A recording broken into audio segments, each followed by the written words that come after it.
move on to the business of baking? Yeah, let's jump into that. All right. I know we get this. I see this a lot in the group.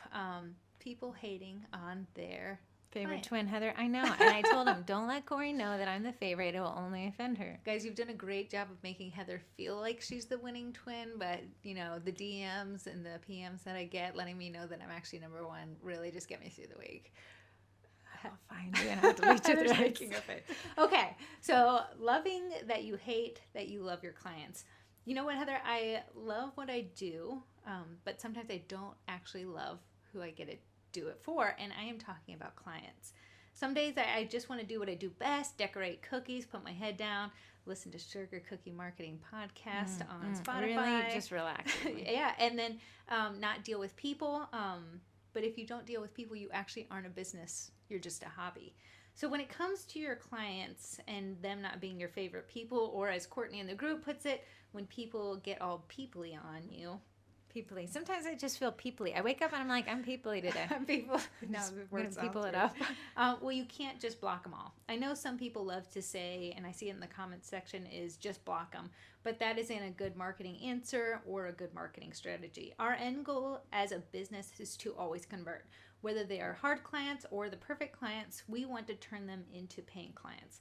The first thing to do, especially if you're just starting out, or even today if you haven't already done it, is to create policies and have those in place so you are never the bad guy. Your policies are.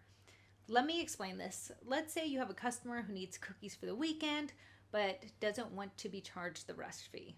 Instead of going back and forth with them pushing you and you starting to hate them, you send them your policies. Hey, customer, thank you so much, and I totally understand not wanting to pay the rush fee, but my policies state that in order for me to move you to the front of the line and guarantee the ingredients for your order and to have them on time for you, I must charge a rush fee. You are no longer the bad guy walking around feeling guilty, and you don't start hating those people who actually pay your bills. Policies that are set in stone and set in place will keep you happy in your business. A lot of times customers just don't know, and all they need is a little communication and education, which is totally fair. Before you started baking, you probably didn't know the amount of work that went into your products either. Little communication can go a long way in changing a challenging customer into a paying client that sings your praises far and wide for years to come. Now, do not get me wrong, you're going to have people that challenge you, then that just tells me that they're not your ideal customer. Heather, just tell me what an ideal customer is real quick. Oh, you're putting my spot here. I thought of the cow's name. What's the cow's name? Miss Miracle. Okay, I'm done. I'm done with the cow puns.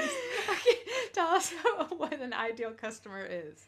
An ideal customer is somebody that respects your boundaries, they respect your price point, and they are easy to work with, and they are recurring, really. Okay, so not everyone is going to be your ideal customer. No. Whether they don't see the value in paying your prices, or they're late on their deposits, or change their minds too much, it's up to you and your policies to weed out your ideal customers and those who aren't so ideal.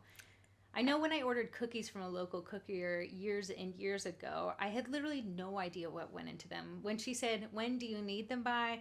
I said, "I don't know. Can you make them this week? Tomorrow?" I had literally no clue. How dare I you. had no idea. I had no clue because I wasn't in the industry. Could that lady have gotten mad at me and offended that I thought the turnaround time was to be so short? Absolutely. Could she have gasped that I would assume she had no life other than to make my order? Very much so, but she wouldn't have ended up with my money either. Instead, she said, "I can absolutely have them to you on Friday. I can't do tomorrow as I have to make the dough and ice the cookies, which roughly takes about 3 days total with your design." Totally understandable. And she took the time to explain it to me, and that's why I still recommend people to her to this day. Turning your client interactions into potential sales is always and should always be our end goal. You never know who they know and how much potential business they could bring in for you. My tip is to get your policies set up and rock solid, and to always have an end goal in the back of your mind when talking to a potential client. And that end goal should be to make money. Knowing your end goal will help you communicate more efficiently and effectively and keep you from running to the group asking what should I do with these customers? Right. And I think that maybe perhaps I'm a little behind this animosity towards customers. There is such a thing as a boundary, right? Mm-hmm. This hard no in the sand, this isn't the business I want to run if I'm running in circles, right? But the second half of boundary setting is truly being a good business person. And that's turning any no's into yeses. And the way you do that is somebody's like, hey, I need this by tomorrow. Oh, wow, this is a 10-tiered cake that I have to make with my eyes closed because you wanted this complex design and fondant, and I have to learn how to make fondant. You're an idiot. No, you say, if you're truly a good business owner, you turn that, can I have it tomorrow, into absolutely I can deliver to you next month. Does that fix you? Does that fit your schedule? This, that, dude, I set your expectations. You understand what goes into it, and they say yes. That's truly great business ownership, is constantly converting these people who even may not fit into your boundaries right now, but you get them to. So it's not running to the no. The no is in your back pocket to create the life that you want. Exactly. And I think what people lose sight of is getting a lead is the hardest thing in a business. So to just... They knocked on your door, man. You did the hardest part. Yeah. So to just turn them away, be offended, say, absolutely not, you're out of your mind, you're crazy, or to give a short answer with no solution, you're in essence shooting yourself in the foot, because you so much spent work. the time and money on the marketing, and now you're not converting it. I know. So follow it through to the end. Yeah, and what I'd like to encourage, to challenge people, since we got boundaries down so hard, great, is to soften those blows, to make your no's sound like yeses. So ask me something, I'm going to tell you no, but I'm going to tell you it by telling you yes. Can I get a baby cow? You absolutely can get a baby cow once we save for it, and that'll probably take about 2 years, but once we get there, we're going to reassess, see if you still want that cow, Boo Bear, and Miss Miracle is on her way. I'm sold. So did Corrie get a cow? Yes. Eventually. Not today. No. She did not get a cow now. I told her no, but I told her no by telling her, yes, you can. It started with, yes, you can get a cow in 2 years when we can afford cow transportation. So we both left the conversation happy. Positive. No Positive. is a negative. Yes is a positive. If you can tell people yes by tell people no by telling them yes, you've essentially won, and you made everyone feel good. Nobody likes being told no.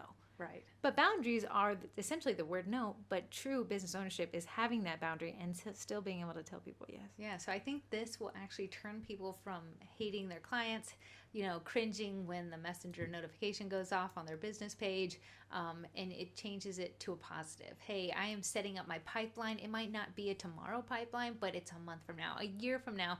I'm setting up these people that reached out to me to be able to reach out to me again. Instead of giving the harsh no, gasp, how dare you, ask for cookies tomorrow, I'm blocking you, you're gone, you're out of my life, and changing them to a more positive experience that sets you up for success down the road. What makes people feel good? I'm only going to buy cookies from somebody who makes me feel good.